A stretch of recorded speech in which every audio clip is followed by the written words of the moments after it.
All right.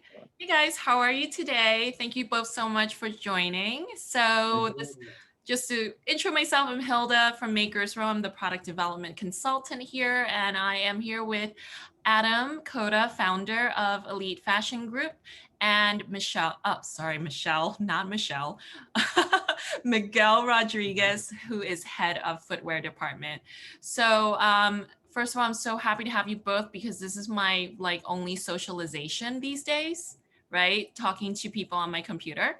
And I have been looking forward to this all day. So I'm going to let you guys take over and kind of do an intro about the factory. And I really, really want to make sure we dig into why you guys are so awesome because you're vertically integrated. And that, to me personally, is such a benefit for a lot of new brands starting in this world. So take it away, Adam.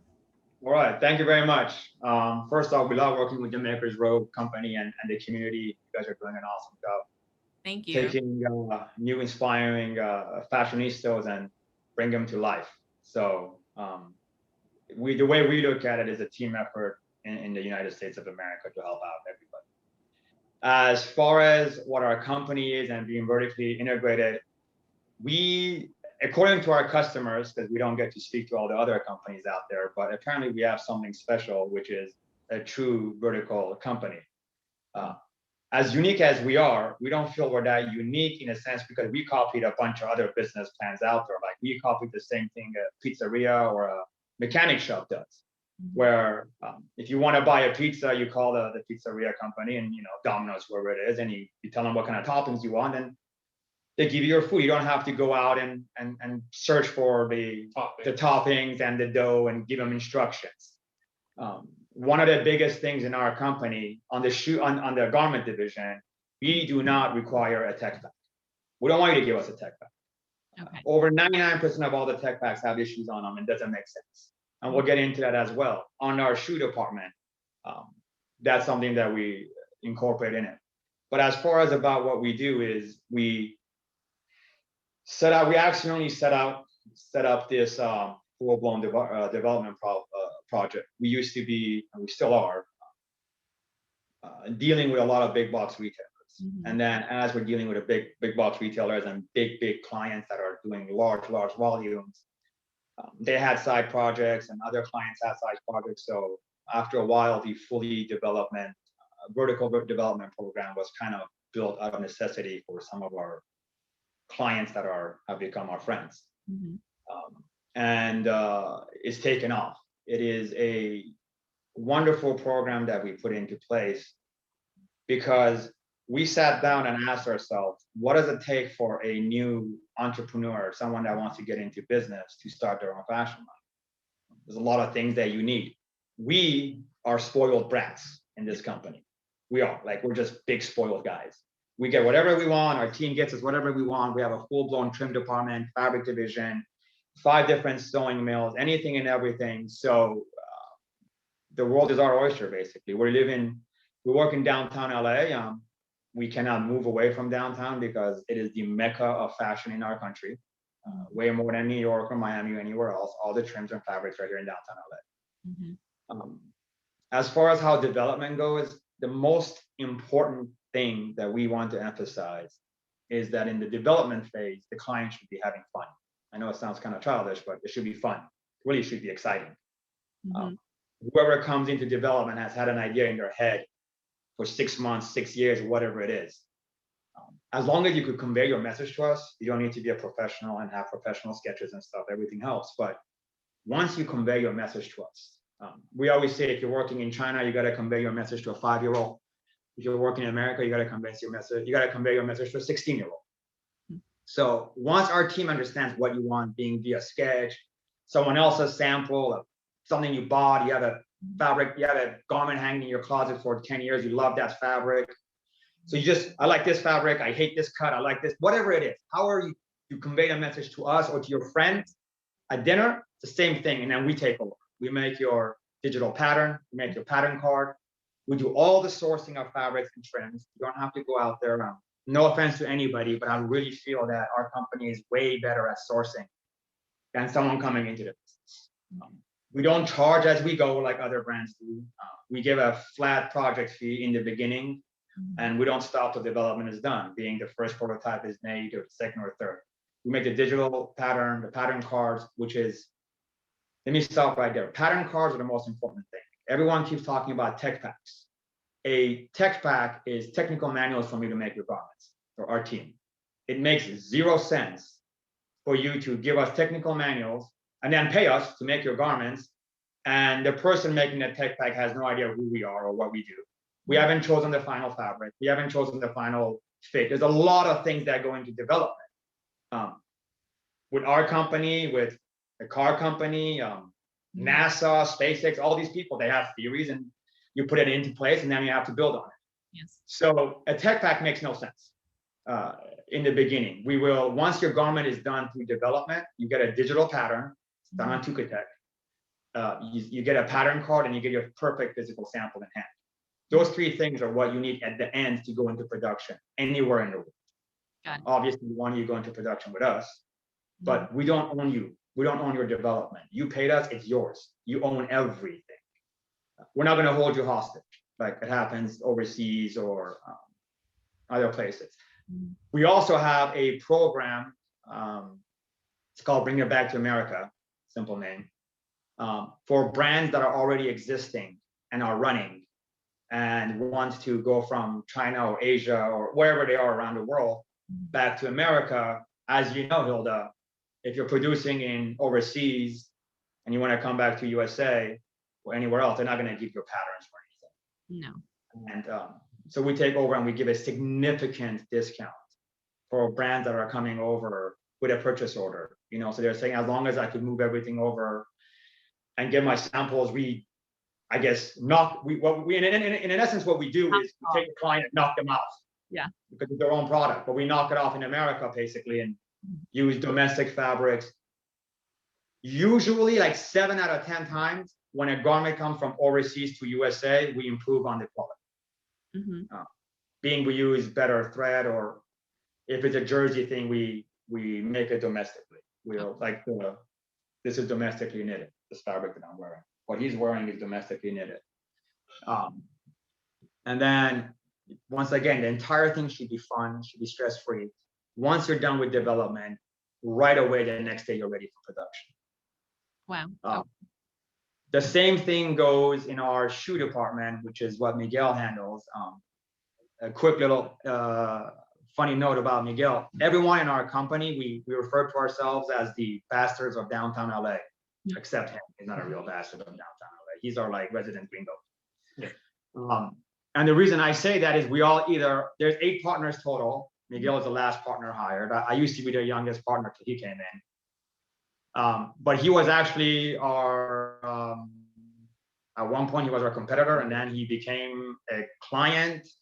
A loyal client, and then he got rid of his sewing mill and we took some of his machines over and blah, blah, blah. Now one day we sat down, I'm like, we're working with each other. Who the heck are you? Like, what are your passions? And it was a wonderful talk, and long story short, I find out Miguel is not a big fan of clothing manufacturing. He's more of a guru to come to shoe manufacturing. So a few years ago, we took over the garment side for him, and we brought him in, and he bought. Lost you for a little bit there. Did you hear me? Yeah, I got you back. Okay. Yeah, so we bought one machine, and he bought another machine, and now we have one of the biggest factories in the country to make domestic. Okay, that's so interesting. So back then we knew nothing, and now we've made shoes for Hulu, for their sports commercial, for Honda of Hollywood, and we can talk about this now, right? And now we're in design with SpaceX and spaceships. What? No way. Yeah, I have zero involvement in it, but I've obviously interjected myself into this thing because there's no way in hell this company was going to work with Elon Musk, and I'm not going to be involved in something. Okay, and I get an invite on the launch day. We are mentally invested in their launches and stuff. If anything goes wrong with them, we're like, but they're an unreal company. It is, and you know what's super cool is like the prototyping of any product, whether it's a spaceship or shoes or apparel, it's all about iteration and making the corrections and being invested in that process, right? So just Yeah. back to all those things you said, like for those of the people who are watching and don't know what vertically integrated means, it's that you own parts of your supply chain, materials, you have mills, you have resources where you can get all of those things faster than working with a third party. And you're saying, for example, you've got the ability to source, and sourcing is such a hard project. And I think that's what actually stops a lot of brands from really moving forward, because they don't know how to source. They don't have the contacts to source. So just take me through, like, when someone comes to you and you're like, I'm vertically integrated, what can they get from you quickly in a cost-effective manner? What are those things? Perfect question. So if anyone comes in to us for either shoe development or garment development, now when we say shoe or garments, it's a very broad spec. In the shoe department, if it goes on a human's foot, a dog's foot, cat's foot, horse, cow, we could do it. Yeah, all the stuff we've done. A lot of animal projects, animal raincoats and stuff like that. In the garment division, it's much easier to say what we don't do. We don't deal with denim. We don't do leather jackets. We don't make socks or gloves. That's it. We now have a bag division in the shoe department, so we do make bags, accessories and stuff, but that's a different topic. But we do it.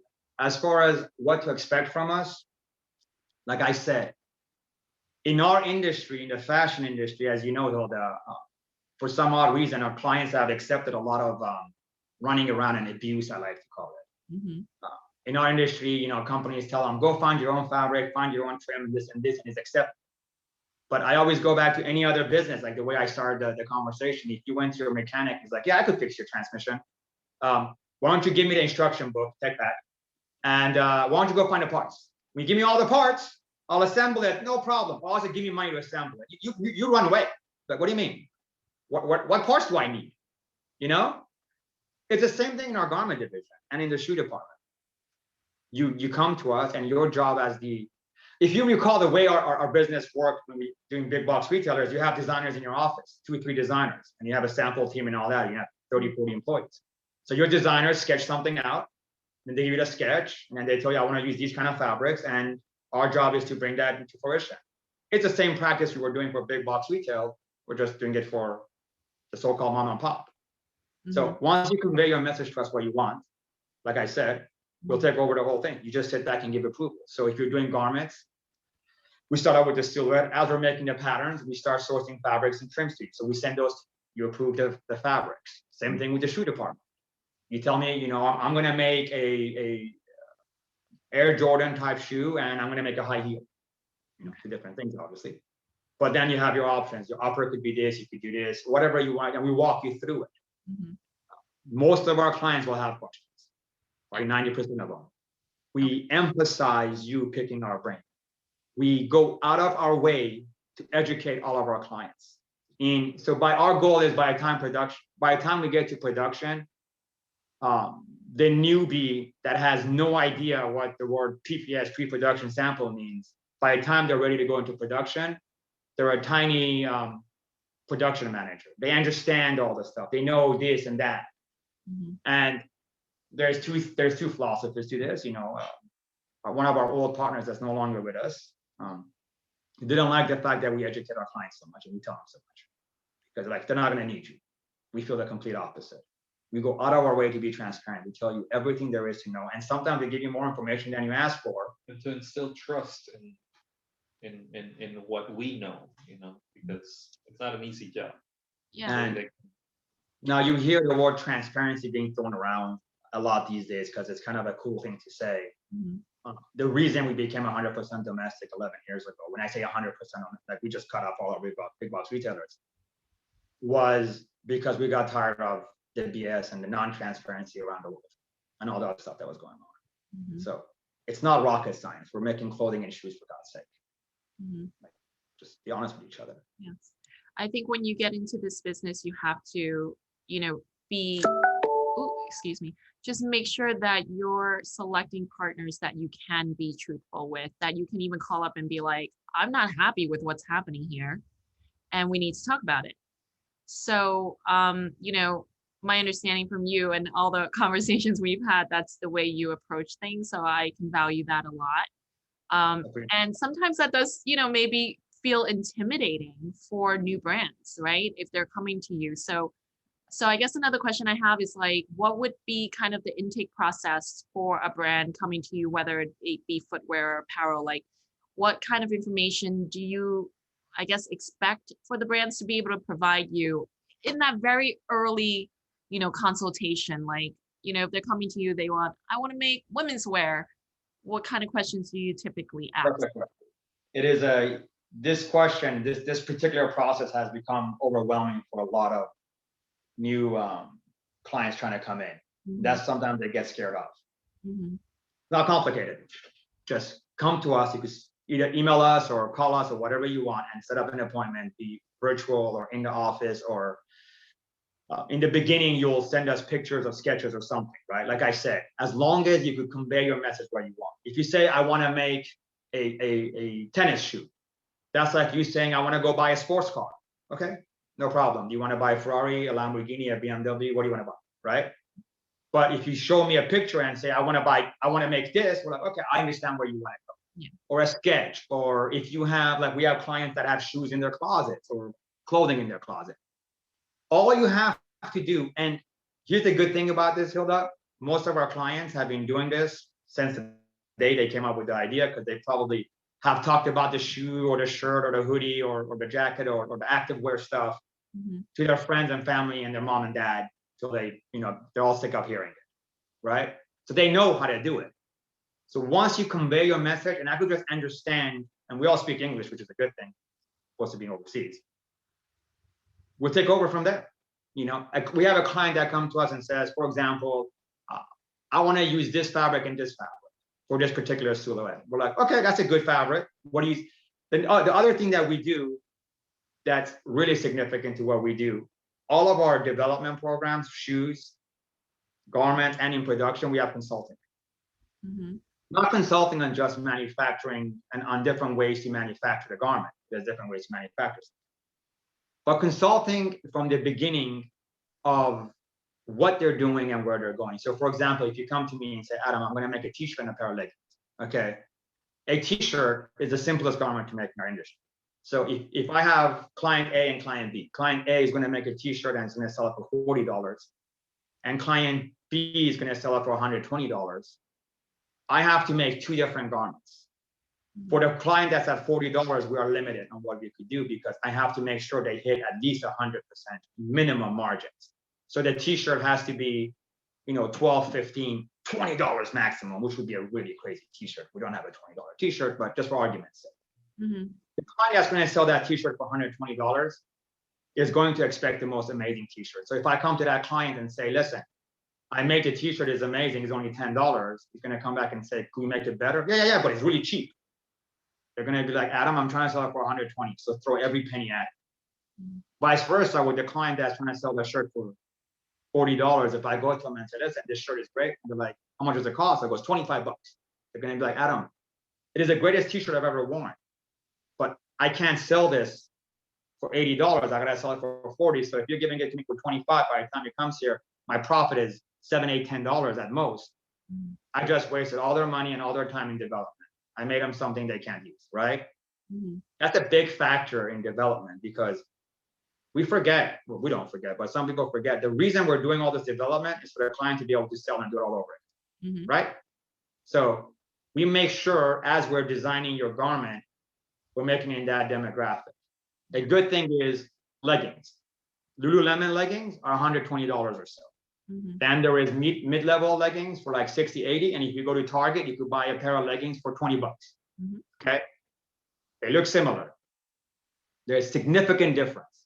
The Lululemon ones, for example, literally all the money has been thrown at it. The fabric, and we also have access to the fabrics they're using, Nike, Under Armour. We have an amazing selection in activewear. Activewear right now is one of the most exciting parts. Mm-hmm. But there is 3 different ways of doing it. You could have the Lululemon fabric, you could go flat lock, all the money is thrown at it. You make the Ferrari of our garments. Or you have a margin where you're trying to sell a pair of pants for 30 bucks, for example, like a Target thing. Mm-hmm. Then you use lower quality fabric. You use 5 needle instead of instead of flat lock, and you're not using reactive dye. So ladies will probably know this more than guys, but if you bought a lower quality bra, for example, sports bra from Target, and then you went running in it after a few times, you'll see it bleeds into your shirt because it's not reactive. Mm-hmm. But if you're making like a t-shirt or anything in America, USA, and you take a white t-shirt, black t-shirt, and a red t-shirt, which I've done, and wash them all together, after you're done dealing with the heart attack of your wife because she sees you dumping all the colors into the washing machine, Mm-hmm. they all come out the same size. They come out the same size, same color, and they don't become soft. Mm-hmm. I told my wife, I go, honey, if the white shirt becomes red, we got a lot more problems than my own personal Laundry methods. line, because we have thousands of yards of fabric, and we're Yeah. you know. Well, I think what you just explained is like a great way for people to understand that you can go into development from a cost perspective of like where you want to sell, but you can also come at it from a material perspective or functionality perspective, or maybe it's even just like you want to make sure this is easy to wash and it doesn't shrink, and that's what your brand is about. So that's one thing. Yeah. We do not make lower quality garments in our company. I know it sounds like a sales thing, but we're incapable of it because our hourly wages are higher than everybody else. So if you're going to compare just wages versus Asia, Mm-hmm. we can't compare dollar to dollar with overseas. Mm-hmm. The only way we could do it is if we use the lower quality garments, which we don't do because it kicks your butt in production. So for example, we don't use import jersey. Mm-hmm. We knit the fabrics domestically, and the quality is night and day. I mean, night and day. An import decent cloth cotton jersey Mm-hmm. shrinkage is 20 to 35%. A domestic knitted garment is 3%. I mean, fabric, 3%. So right now, the way we're doing our math, if we're using domestic cotton versus import cotton, at the end, the cost comes out the same because we have such little loss. Okay. Compared. So there's a lot, It's bigger than just the cost per yard. Yeah, there's a lot involved in a garment. Everyone concentrates on just cut and sew and this and this. There's a lot of shortcuts that we could take that you wouldn't know about, but then you realize 3-4 washes down the line.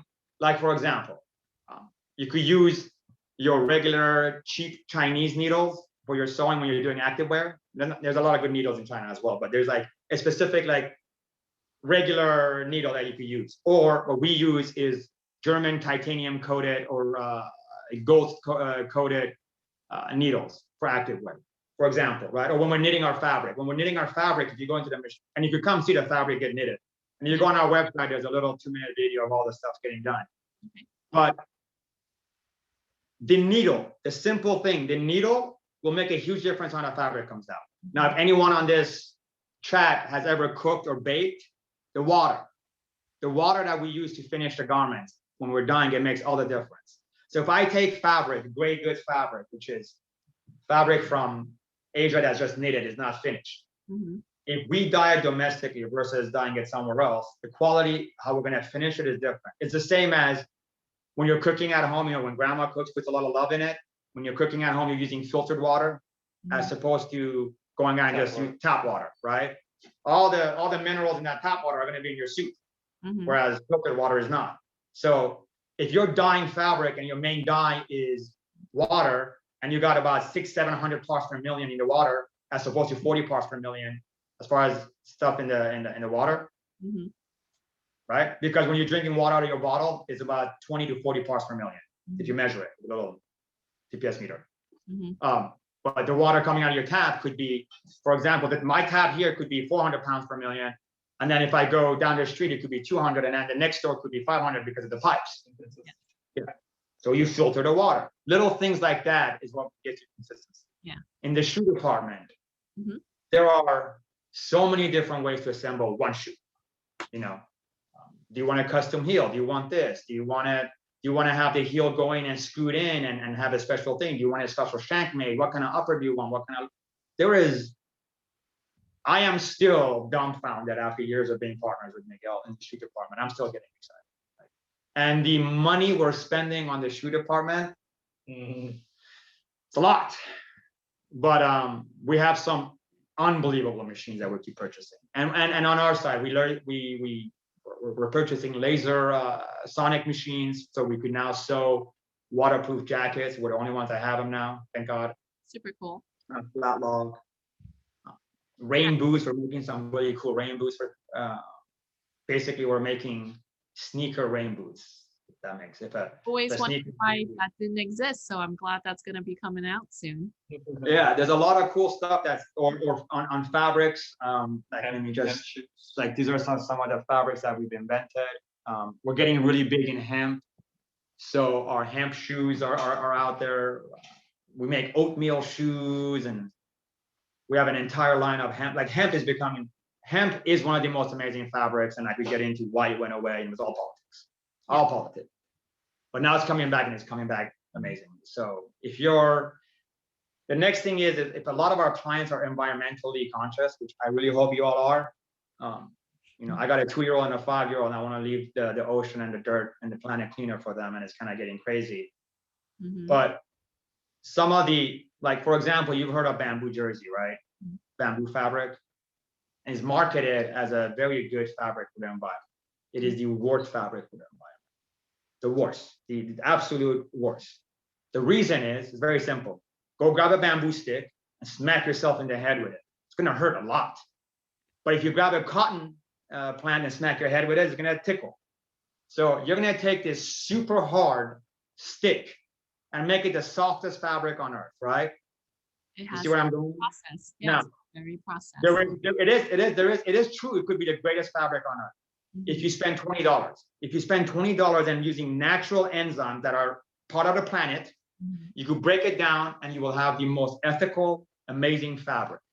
I don't know one mill that does this. So you buy the fabric for $5 a yard or $5.50, and they use the harshest chemicals in the world to take that bamboo and make it a fabric. You know where all that chemical goes? In the river. You know where that river goes? In the ocean. Yeah. So if we were to dig into that on this call, it's like hours long of like just how hard it is to navigate environmental. When people are conscious of it, so one of the things we do, just as soon as you're domestically, and not just only our company, there are other sewing mills in fabric mills in downtown LA. They're amazing fabrics. We all work with each other. Some of them have fabrics that we haven't made, or they just have the machines.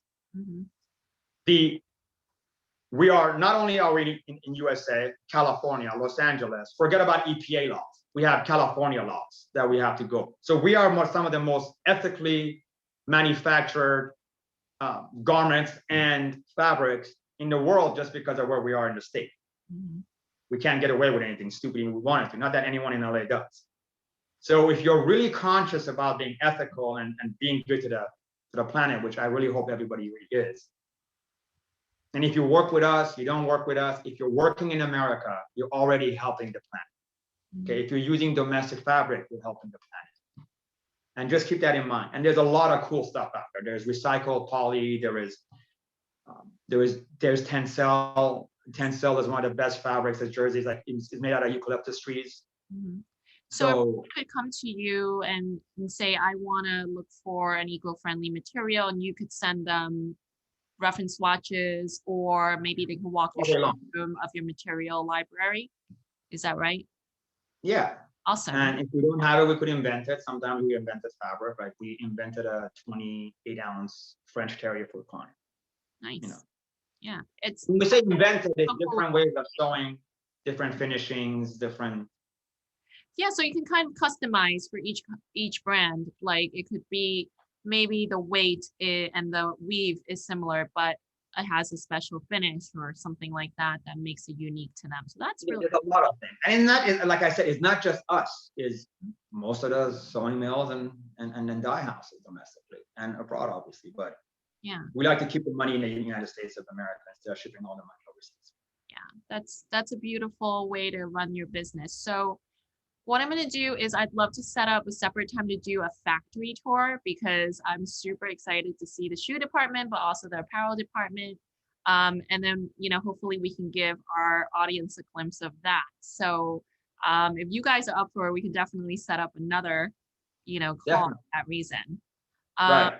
All right. So what I'm going to do is I'm going to let you guys go for now so that, you guys can continue on your way, and then we'll resume on another day.